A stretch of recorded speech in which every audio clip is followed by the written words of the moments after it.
Welcome to English with Leanne. Today's idiom is a wild goose chase.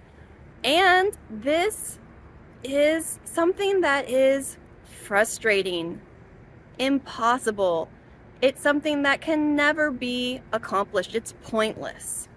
So if you ask someone to do something that you know they can't do, you might be leading them on a wild goose chase. So there's lots of different verbs we can use with this.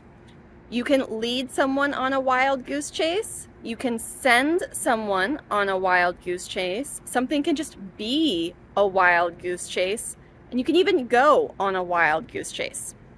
Let's look at a couple examples before we talk about the origin. So you might say, I sent my kids on a wild goose chase. They're looking for the remote for the TV.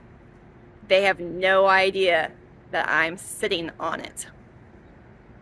Oh, so your kids are going to be occupied, but they are never going to succeed. It is impossible because they are on a wild goose chase.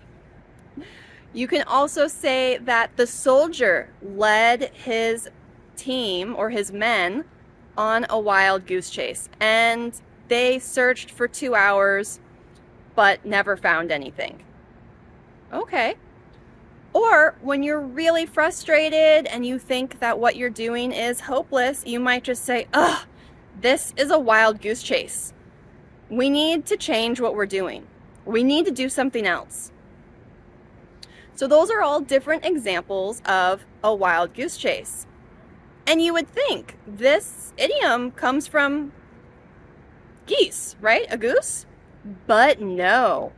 In the 1500s, there was a type of horse race that was called a goose chase. And a horse would go run off and run a random race, and the horses behind him would try to follow the same path as the first horse. So the idiom, a wild goose chase, does not even come from geese. So that is a fun fact about a wild goose chase. Hopefully you haven't gone on any wild goose chases recently, but if you have, tell me about them in the comments below. Good luck.